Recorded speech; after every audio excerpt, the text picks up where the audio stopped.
cuán real es lo que el doctor Puertas nos decía hace unos minutos, ¿no? Nos hemos habituado y lo aceptamos con bastante naturalidad de que alguien venga y se presente. Ahora, claro, ya estaba el prejuicio sembrado, estamos escuchando, ¿no es cierto?, argumentos relativos a estos temas y estamos atentos. Pero cuando no lo estamos, de pronto alguien ingresa a un auditorio y suelta esto, con la mayor cortesía del caso, y todo el mundo, feliz y contento, ¿no es cierto?, lo acepta. Y con ello estamos aceptando también un componente básico de lo que es la ideología de género. La palabra género, también se dijo aquí, es la mayor perversión que se ha podido lograr dentro de la estrategia de la ideología de género. Porque todo el mundo habla de género también. ¿Quién dice, no, está usted equivocado, no es la acepción correcta? Prácticamente nadie. Miren, entonces, es cierto de que no solamente estamos dentro de una batalla de hace muchos años, décadas, en la cual hemos ido cediendo espacios, sino que además estamos acorralados, pues técnicamente, ¿no? Estamos contra las cuerdas, ¿ya? Y ahora estamos saliendo con la verdad, porque es necesario, como dice el Evangelio, decir la verdad, porque solo la verdad nos hará libres. Entonces, qué bueno. Yo quiero saludar a Alejandro Muñante, a la red de abogados, a la red nacional de abogados por la defensa de la familia, al distinguido panel, las colegas brillantes y el colega presente. Creo que es un esfuerzo muy significativo, realmente, lo aprecio, y esperamos que sea el inicio de una serie de eventos que se puedan replicar en muchos lugares de Lima, para empezar, donde hace tanta falta este tipo de reuniones para esclarecer las ideas, porque de lo contrario empezamos a aceptar, ¿no es cierto?, mansamente, que el enemigo ingrese en nuestra casa y se adueñe de nosotros, de nuestras vidas. Muy bien, me tocó a mí el derecho a la vida versus el derecho a decidir. Esto es parte también, pues, de la agenda de la ideología de género, ¿no? Ya se ha explicado con toda claridad de que acá hay que buscar, ¿no es cierto?, radicalizar derechos democráticos, entre comillas, y generar antagonismos. Y un poco de eso se trata esto del derecho a la vida y versus el derecho a decidir. El derecho a la vida hace mucho tiempo está cuestionado, ¿no? Básicamente desde que en Estados Unidos en el año 73 se estableció como un derecho de la mujer abortar. Pero el derecho a decidir como un derecho ya que debe cobrar carta de ciudadanía y aceptación por todos, como algo normal, es una cuestión que está entrando con más fuerza en los últimos años. Porque antes se decía, bueno, que aborte porque ha sido violada, que aborte porque tiene seguramente una malformación el feto, etcétera, y se ponían consideraciones de esa índole. Hoy día ya no, hoy día ya se empieza a decir con toda claridad de que lo importante es que la mujer quiera o no quiera tenerlo, punto, se acabó, y el resto pasa a un segundo plano. Y entonces entramos a este tema, ¿no?, el derecho a la vida y el derecho a decidir. He propuesto una pequeña agenda para desarrollar el tema, que sea de lo más rápido y secuencial. Se me pidió hacer el enfoque relativo a lo que son los proyectos legislativos dentro del programa, ¿no? Y es cierto, hay que aterrizar, ¿no? O sea, no basta la teoría, sino que hay que ver en qué estamos ya, en qué estadio estamos del avance de esta arremetida, ¿no es cierto?, del marxismo cultural o neomarxismo. Y en el Perú estamos en un estado bastante avanzado. Hasta hace algunos años habían insinuaciones, había un poco esto que se ha dicho, normas legales de menor jerarquía que han venido abriéndole las puertas, ¿no es cierto?, a ciertos derechos, entre comillas, que han ido internalizando en la sociedad el que esto puede ser, de que es viable, y ahora ya viene en estos últimos 60 o 90 días la arremetida de un paquete legislativo para convertir esto ya ahora sí en leyes de la República plenamente válidas para todos. Y entonces en los últimos 90 días ha entrado la ley de identidad, el proyecto de ley de identidad de género, ha entrado el tema, de la despenalización del aborto, la unión civil inicialmente, ¿no es cierto?, un poco tímida, hasta hace 2 días que ya se convierte en el matrimonio igualitario. O sea, ¿por qué tenemos que escondernos, no? De una vez arremetamos contra esta sociedad patriarcal, heterosexual, arcaica, caduca. ¿No es cierto? Ese es el lema de batalla. Esto ya es un estadio superado. Y radicalizan los derechos de quienes sienten que son los sujetos, ¿no es cierto?, dominados, como se ha dicho aquí, las mujeres, discriminadas, víctimas de la sociedad patriarcal, donde no tienen ningún derecho, y los varones son los amos y señores de esa sociedad, y abusan, ¿no es cierto?, de esta situación. Entonces ya tenemos lo que el marxismo siempre ha querido, pues, una lucha de contrarios. Cuando hay una lucha de contrarios, ya ellos están en su territorio. Muy bien, el proyecto de ley 387, que es la propuesta de despenalización del aborto, será el punto 1, el 2, el derecho a la vida. Vamos a hacer un poquito de doctrina también, que la mayor parte lo conocemos, pero hay que situarnos, ¿no? El derecho a la vida en la legislación internacional y nacional, y luego las falencias del proyecto de ley. ¿Por qué este proyecto de ley debe ser rechazado?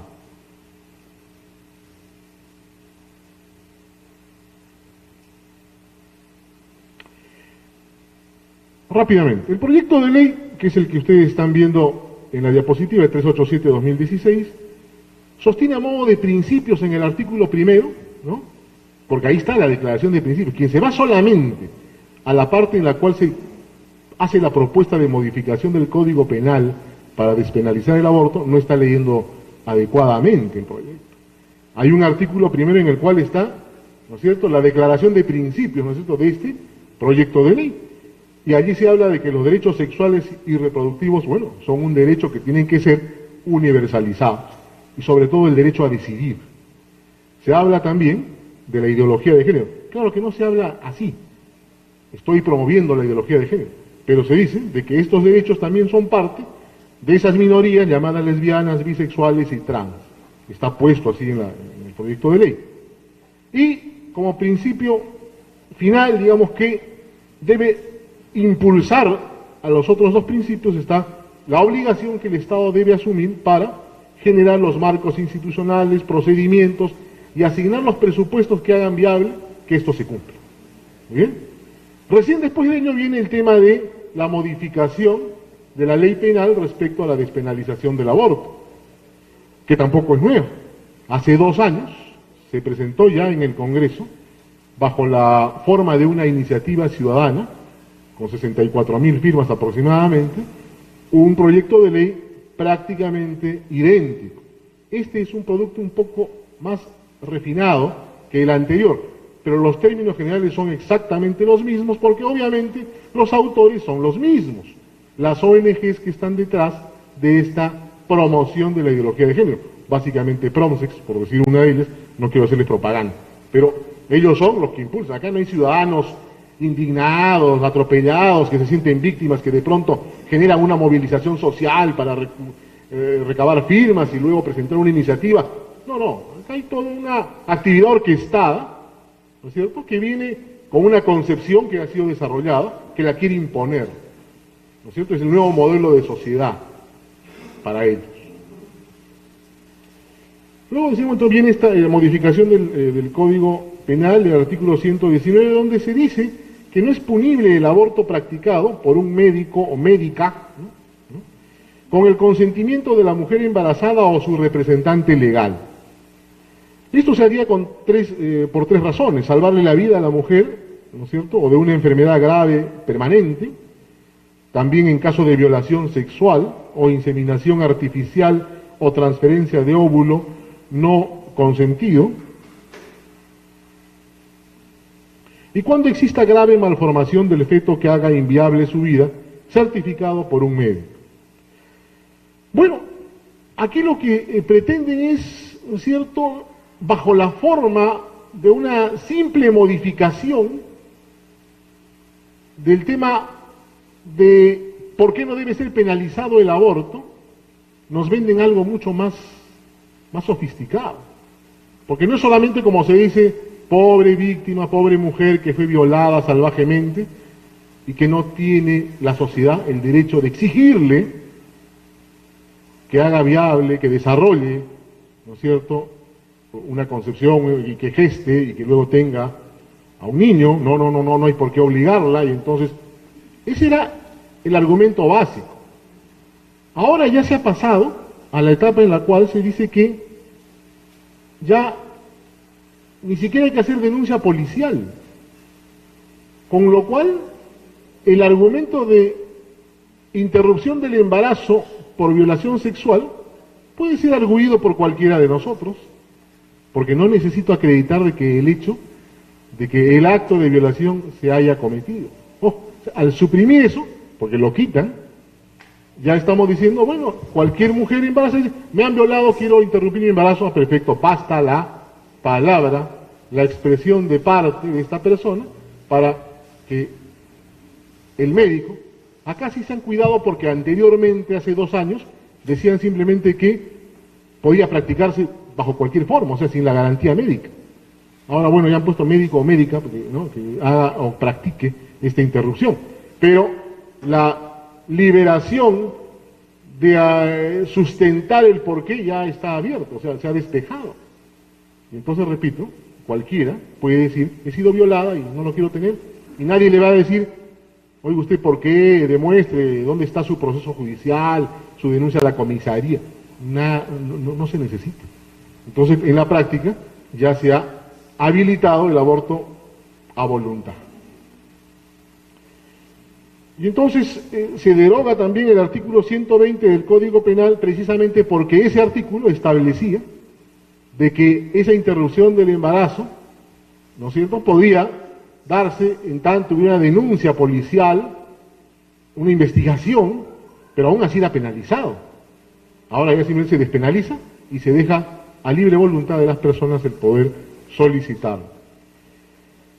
Yo, a modo de comentarios iniciales, porque voy a profundizarlos en un momento, lo dispuesto en el punto 1, referido a lo que es el llamado aborto terapéutico, ¿no?, cuando puede sufrir daño permanente o muerte la madre, eso ya estaba regulado en el Perú, o sea, eso no es novedad, lo paquetean, como se dice, para introducir de contrabando los otros conceptos. Lo dispuesto en los puntos 2 y 3 está regulado en el artículo 120, que es el que están derogando, lo están eliminando. ¿Por qué? Porque para el caso 2 se suprime el tema de la investigación policial que se exigía como mínimo. Eso es lo que están presentando, ¿no es cierto? Eso es lo que están presentando. Ahora, para nosotros, ¿cómo entendemos el derecho a la vida? ¿Es el derecho a la vida algo que es susceptible de ser dispuesto por terceros, que puede ser interrumpido a voluntad, sin ninguna expresión de motivo, ninguna razón siquiera, como ya se está proponiendo? ¿O el derecho a la vida es un derecho absoluto que debe ser respetado, y desde qué momento debe ser respetado? Porque también sobre eso hay teorías, ¿no es cierto? Ya las más avanzadas, las más avesadas, diría yo, dicen, no, si no se ha implantado el embrión, ¿no es cierto?, en esas horas no hay eliminación de ninguna vida, no hay vida. Entonces ya hay que decir que ha anidado el nuevo ser para poder decir que hay una vida, y eso es falso, como vamos a verlo. La vida humana empieza desde el momento de la concepción, eso ya lo tenemos claro. El niño por nacer es biológicamente un ser singular, una persona totalmente independiente, ajena a quien lo lleva en su ser, o sea, a la madre, y por lo tanto es un sujeto de derechos. En alguna polémica con otro docente en la misma casa de estudios donde enseño, llegamos a un punto en el cual dijimos lo siguiente: porque él me decía, es absurdo lo que usted plantea, ya esto ya está superado, ¿cómo es posible que usted pretenda condenar a una pobre mujer, obligarla, porque el Estado lo dice, las leyes la penalizan? Ella tiene derecho a disponer porque es su cuerpo. Yo le dije, vamos a resumir la discusión, mi querido colega. Usted conoce una persona que tenga 4 brazos, 4 piernas, 2 corazones, 2 hígados, ¿no? Eso es lo que hay en el ser de la mujer, y ella no dispone de 4 brazos, de 4 piernas, etcétera, etcétera. Lo que tiene es un nuevo ser totalmente singular, diferente a ella, porque si bien ella lo lleva, ese ser ya tiene, ¿no es cierto?, una identidad singular, esto la ciencia lo ha dicho hasta el cansancio, desde el momento de la fecundación, la famosa fusión, ¿no es cierto?, cromosomática, de los 23 cromosomas que aporta el padre y la madre, ya generaron el ser singular. Ya no es más la madre o el padre, es un ser singular. Entonces, aunque la madre proporciona la mitad del material genético, etcétera, la organización genética del niño es singular. Bien. Lo que acabo de decir, la parte cromosomática, ya tiene, ¿no es cierto?, un nuevo ADN, ¿no es cierto?, lo que hoy día se conoce como un genoma, ya es un genoma singular. En las primeras 120 horas, la forma y estructura del embrión cambian vertiginosamente. El primer día es una sola célula, el segundo ya son 2 o 4, o sea, ya es un ser que ha cobrado una dinámica propia. No se puede decir a los 5 días, a los 8 días, a los 10, a los 20, claro, se puede interrumpir. Y se puede interrumpir a decisión de la persona que está llevando el embarazo. No es tan sencillo. Desde el mismo instante de la fertilización o fecundación comienza la vida humana, y desde ese mismo instante hay alma y cuerpo que comienza un desarrollo respecto de una persona que con el tiempo será la misma, existiendo simplemente en crecimiento. La naturaleza humana del ser humano desde la concepción hasta la vejez no es entonces un planteo metafísico, filosófico, sino una evidencia que científicamente ha sido comprobada. El concebido, ya lo hemos dicho, no es parte del cuerpo de la madre, etcétera. En concreto, la ciencia ha demostrado que desde la concepción no hay vida en potencia. Hay gente que dice, de pronto ese ser puede ser, pero no puede ser. No, ya fue. Lo que pasa es que ya está en desarrollo singular, propio. Pero no es que vaya a ser, ya es. ¿Correcto? Esa es la gran diferencia.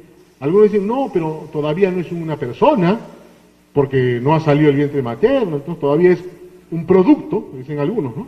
Es un producto, es una cosa, es algo que está ahí, pero no es persona, porque no es como tú y como yo. No es como tú y como yo que estamos caminando y hablando en esta noche, pero sí es como tú y como yo en que tiene una singularidad, una particularidad orgánica, científicamente comprobada. Quienes defendemos el derecho a la vida sabemos que esta entonces se origina desde el momento de la concepción. Cualquier otra teoría es falsa. Cualquier otra teoría lo que pretende es sorprendernos, relajar nuestra firmeza de posición. Y eso no lo podemos aceptar. Ahora, el derecho a la vida, esto que doctrinariamente hemos así, ¿no es cierto?, pasado muy rápidamente, es solamente una idea de algunas cuantas personas, de algunos de nosotros, o tiene un asidero ya en las normas internacionales y nacionales. Claro que lo tiene.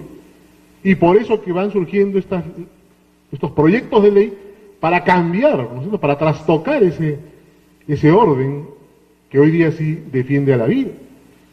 Incluso en la sustentación de este proyecto de ley, yo lo he estado revisando, ya se habla pues de que, por ejemplo, la Convención Americana de Derechos Humanos, cuando quiso decir algo no lo dijo y dice otra cosa. O sea, ya hay, ¿no es cierto?, sofismas, ya hay argumentos que pretenden decir que no se dijo lo que se dijo, para poder, ¿qué?, darle una lógica, dar una consistencia a su argumentación.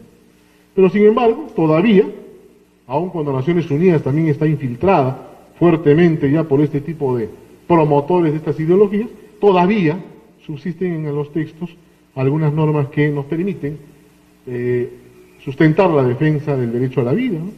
Y ahí lo tenemos, por ejemplo, en la Declaración Universal de los Derechos Humanos: todo individuo tiene derecho a la vida, a la libertad y a la seguridad de su persona. El Pacto Internacional de Derechos Civiles y Políticos: el derecho a la vida es inherente, la persona humana, este derecho estará protegido por la ley, nadie podrá ser privado de la vida arbitrariamente. Pero aquí viene lo simpático: la Convención Americana sobre Derechos Humanos dice, toda persona tiene derecho a que se respete su vida.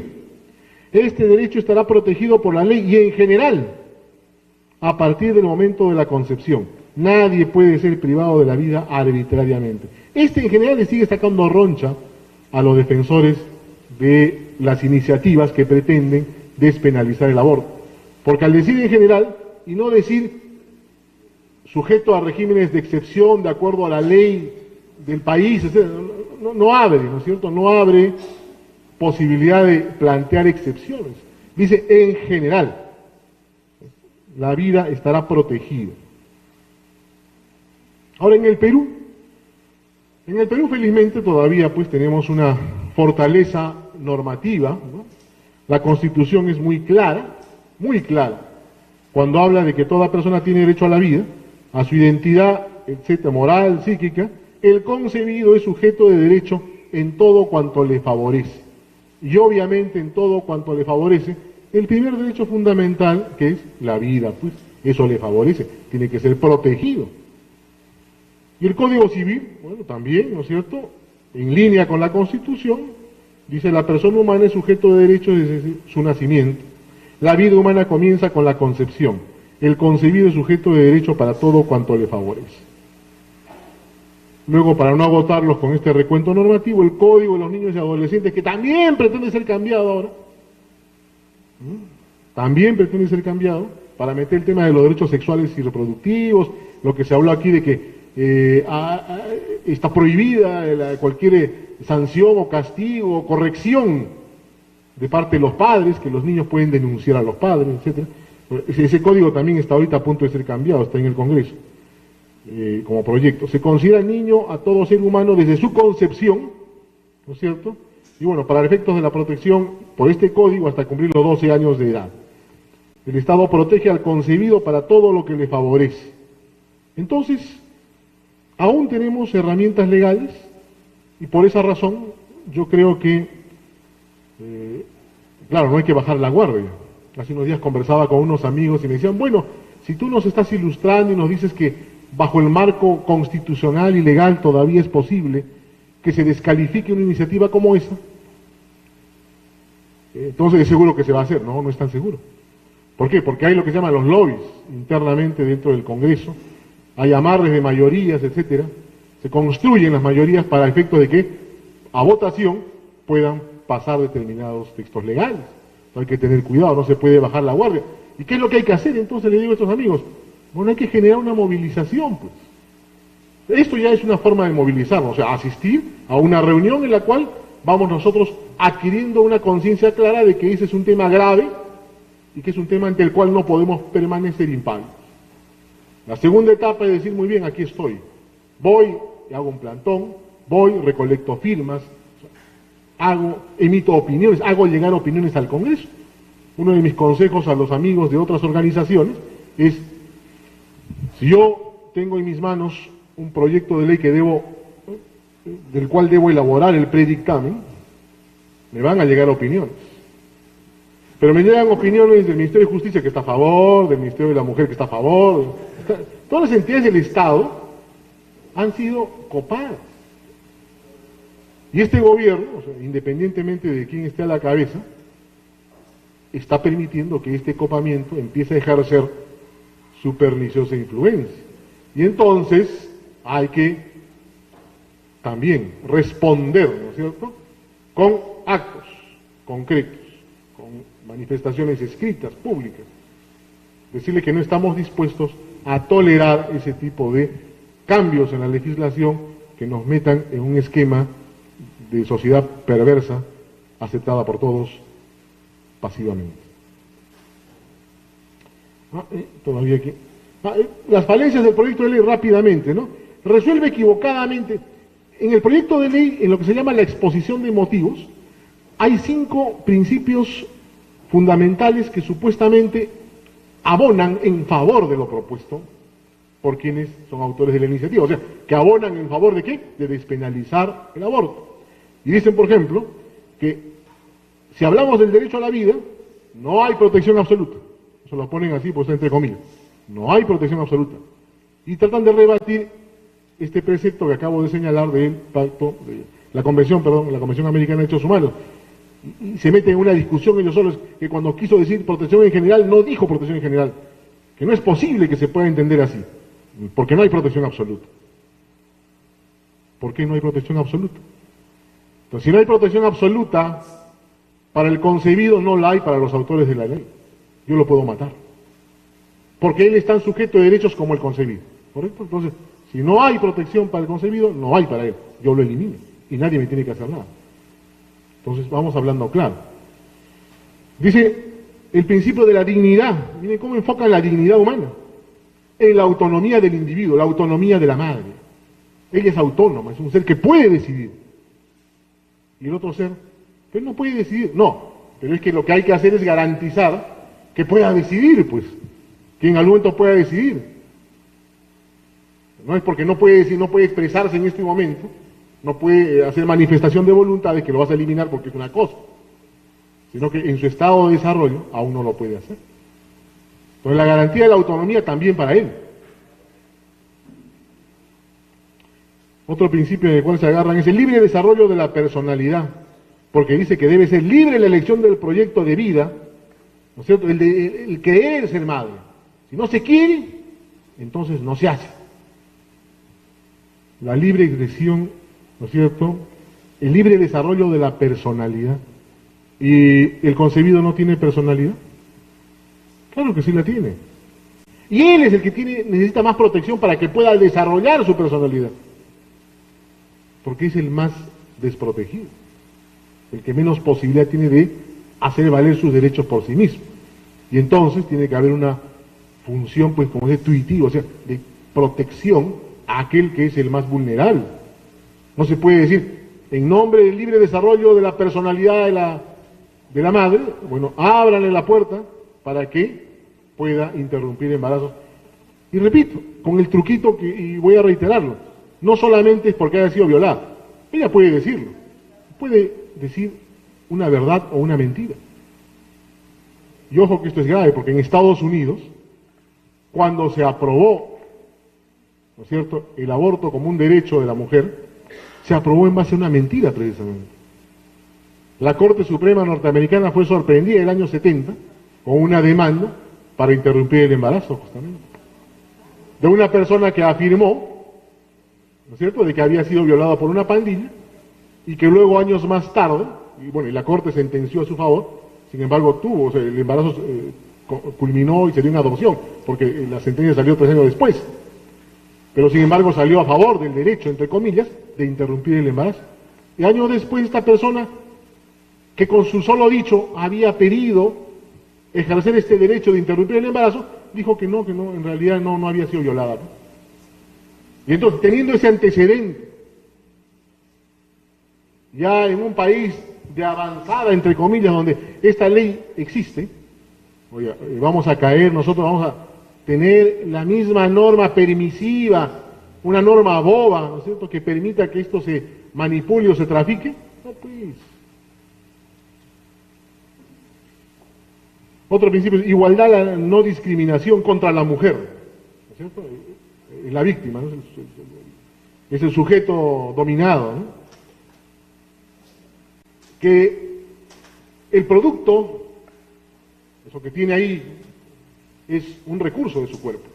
Y como es un recurso de su cuerpo, como si fuera un riñón, lo puede donar, lo puede donar sus córneas, puede su cuerpo, pues. Falso, eso ya ha sido descartado.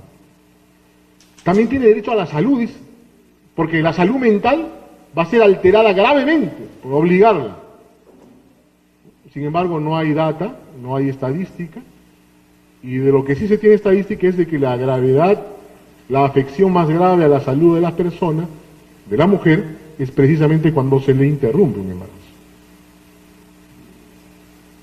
Pero son los principios en los cuales ellos sustentan, ¿no?, los autores del proyecto. Hay otro elemento, además de la discusión de estos principios que para mí se sellan rápido, hay una insuficiente fundamentación en la exposición de motivos, en este tema que ya he mencionado antes, ¿no?, la denuncia e investigación policial no necesaria, no es suficiente la expresión de parte, ahí está la cita del caso Roe versus Wade, etcétera, y por esa razón contraviene el artículo del reglamento del Congreso referido a presentación de propuesta legislativa, o sea, por ahí tampoco pasa. Contiene iniciativa de gasto, técnicamente para quienes estamos en el Congreso, ningún congresista puede pedir que se apruebe una ley que genere un gasto. ¿Correcto? O sea, está diciendo que se creen instituciones, ¿no?, que se creen una serie, que se hagan políticas, y eso va a generar gasto, porque va a obligar a las entidades del Estado a dedicar tiempo horas hombre, ¿no es cierto?, a construir estas políticas, estas instituciones que fomenten este tipo de normas. Y luego la materia que se pretende legislar ya está contenida, es otro tema también, en el proyecto de ley 498 sobre el nuevo Código Penal, que también está en el Congreso, donde ya se habla de este tema. O sea, hay 5 artículos referidos al tema del aborto. Entonces, ¿qué hacemos? ¿Vamos a sacar una ley por acá y a sacar por allá? No, todo tiene que empaquetarse en el Código Penal. Así que, señores, hay que decirles, tranquilos, esperen su momento. Pero va a correr la suerte del archivo, en nuestra opinión, pero hay que luchar, hay que luchar. Finalmente, decía Chesterton, el aborto es y será un crimen, aunque sea defendido por quienes se autodeclaren defensores de los derechos humanos. Porque esos defensores de los derechos humanos, extremistas de los derechos humanos, precisamente a la postre lo que hacen es pervertir la auténtica defensa del derecho humano. Finalmente, entonces, lo que decía hace unos minutos, y no lo digo yo, porque vengo a soliviantarlos, fíjense quién lo dice, urge tanto una movilización general de las conciencias como un esfuerzo ético común. Todos juntos debemos construir una nueva cultura de vida. Muchas gracias.